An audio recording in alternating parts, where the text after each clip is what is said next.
আসসালামু আলাইকুম ওরহমতুল্লাহি ওয়া বারাকাতুহু। আমি doctor Mohammad Kamal Hossain, Samabidhan homeo health ক্লিনিকের পক্ষ থেকে আপনাদেরকে জানাই সুস্বাগতম। আজকে আপনাদের মাঝে হাজির হয়েছি একটি খুবই গুরুত্বপূর্ণ ওষুধ নিয়ে আলোচনা করার জন্য। আজকের আলোচিত ওষুধের নাম হলো অশ্বগন্ধা, ইংলিশে যার নাম হলো উইদানিয়া সোমনিফেরা। এই ওষুধটি সম্পর্কে আলোচনা করব, আশা করি আপনারা উপকৃত হবেন। উক্ত ওষুধটি আমাদের প্রায় শরীরের অধিকাংশ রোগের ক্ষেত্রে, বর্তমান ডিজিজগুলির ক্ষেত্রে খুবই গুরুত্বপূর্ণ ভূমিকা পালন করে। ভারতীয় একটা মেডিসিন। আজকে এই ওষুধটি নিয়ে আলোচনা করব, আশা করি আপনারা সম্পূর্ণ ভিডিওটি দেখবেন, লাইক কমেন্ট শেয়ার করবেন, আশা করি উপকৃত হবেন। অশ্বগন্ধা একটি ভেষজ উদ্ভিদ। এই উদ্ভিদের পাতা সিদ্ধ করলে ঘোড়ার মূত্রের মতো গন্ধ বের হয়, যার কারণে একে অশ্বগন্ধা বলা হয়। আয়ুর্বেদে একে বলা হয় বলদা ও বাজিকরি।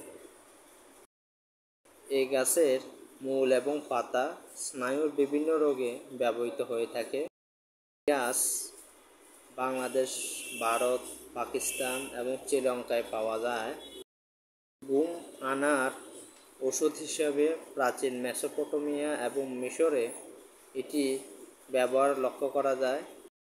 অশ্বগন্ধার মূল, পাতা, ঢাল, শিকড়, বাকল সকল কিছু ওষুধ হিসেবে ব্যবহার করা হয়।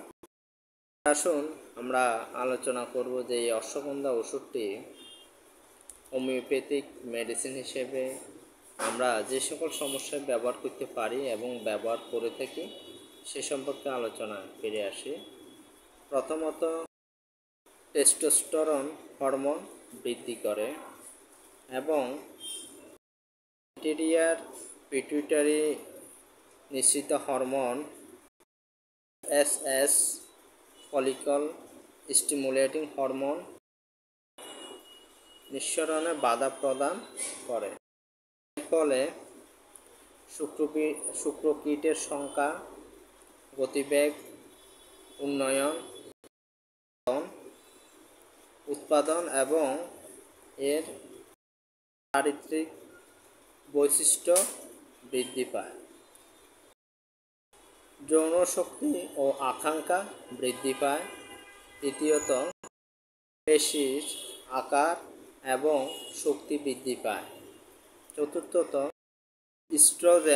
ইস্ট্রোজেন হরমোন পুনরুদ্ধার প্রক্রিয়ায় যেভাবে সাহায্য করে তা হলো ডিম্বাণু পরিপক্ক প্রক্রিয়ার বন্ধ্যাত্ব নিরাময় করে, পলিসিস্টিক ওভারিয়ান সিনড্রোম নিরাময় করে, যৌন উদ্দীপনা সৃষ্টি করে যার ফলে যৌন আকাঙ্ক্ষা এবং আকর্ষণ বৃদ্ধি পায়।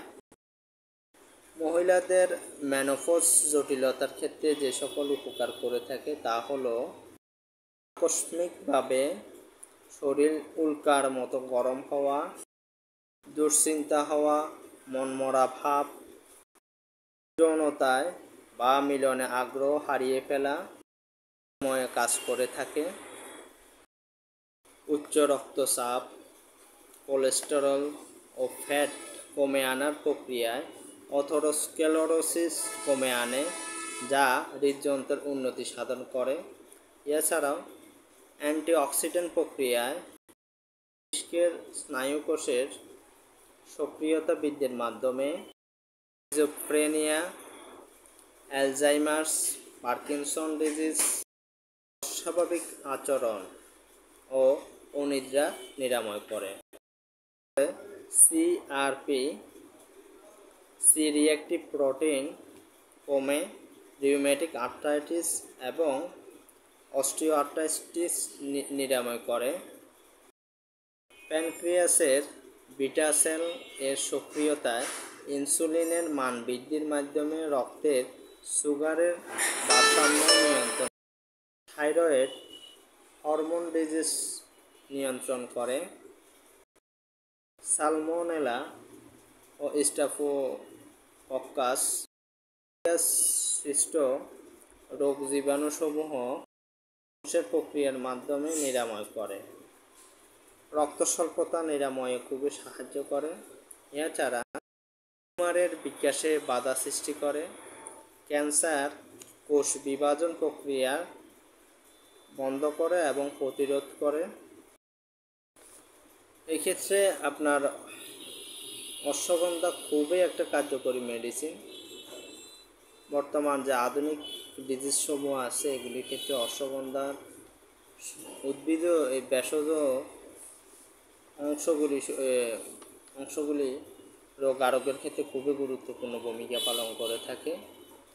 হোমিওপ্যাথিতে দিন দিন এর ব্যবহার বৃদ্ধি পাচ্ছে, বিশেষত যৌন দুর্বলতার ক্ষেত্রে এবং বীর্য বা শুক্রাণুর সংখ্যা বৃদ্ধির ক্ষেত্রে, যৌন আকর্ষণ বাড়ানোর ক্ষেত্রে, বিশেষত বন্ধ্যাত্ব দূরীকরণের ক্ষেত্রে খুবই কার্যকরী হিসেবে ব্যবহৃত হয়ে আসতেছে।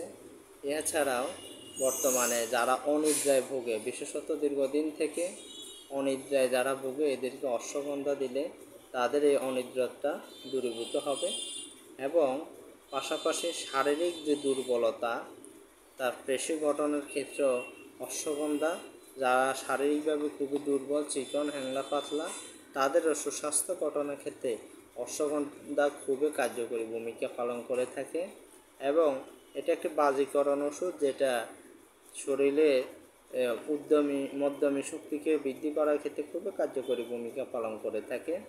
আশা করি হোমিওপ্যাথিক চিকিৎসকের সুপরামর্শে সঠিক মাত্রায় সেবনের মাধ্যমে উক্ত সমস্যাগুলি থেকে পরিত্রাণ পাবেন বলে আশা ব্যক্ত করি।